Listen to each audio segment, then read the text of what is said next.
Hello all, for today we will discuss and learn what is truffles.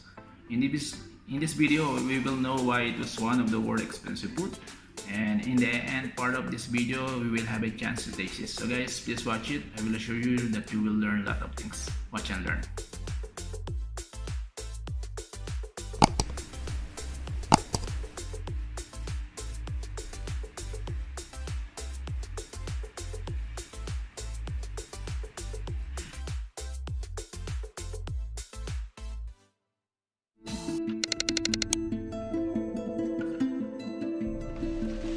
Luxury cousins of the mushroom, truffles are an indulgent food enjoyed across the world.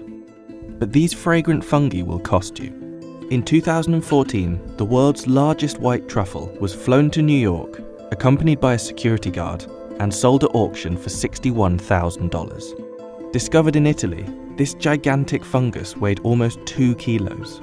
So what is it that makes them so expensive?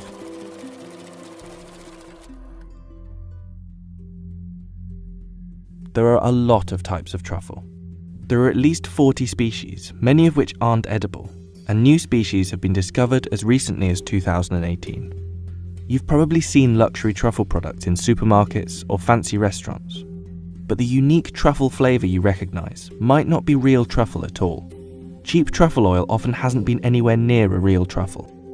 Many cheaper truffle products use 2,4-dithiapentane, a synthesized compound containing one of the main aromatic components of foot odor, guaranteed to give it that earthy taste.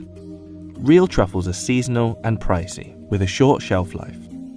They were originally sniffed out using truffle pigs, but while pigs are very good at finding truffles, they're also very good at eating them too. And these days, dogs are much more common truffle hunting companions. These fungi can be found across the world, but they all require a very specific climate to grow. While different varieties may have somewhat different requirements, one thing is certain: you can't have truffles without trees. Truffles are always found with trees, and they have to be the right type of trees. Under the ground, the truffle is just the fruiting body, so in accordance to an apple.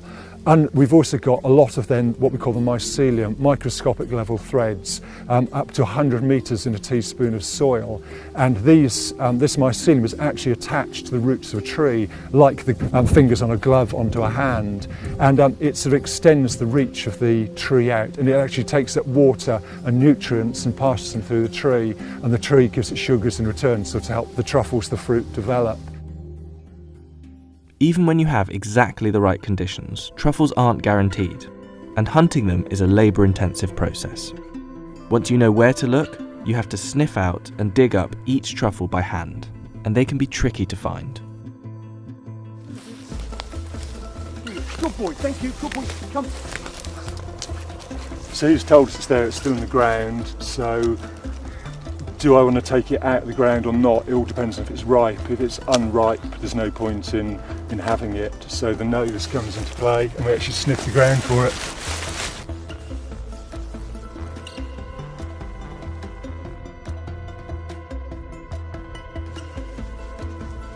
It may take a while, but finding a good one can make it worth the work. Yeah, that's a nice one. Yeah, that's probably about 70-80 grams. Truffles also have a short season, often appearing for only a few months of the year. And even when you do get your hands on them, they don't last for long. An unripe truffle, unlike a tomato, which you could cut from the vine and ripen on your windowsill, once a truffle is out of the ground, the clock is ticking, it's just sort of slowly going to degrade over time. So we want to get that to customers nice and fast. After just 5 days out of the ground, that pungent truffle smell will have halved. You can farm many truffle varieties, besides the rare Italian whites. And many people have been successful in setting up truffle orchards, but it's not easy. Trees need to be planted in the right soil conditions, inoculated with truffle fungus, and often irrigated constantly.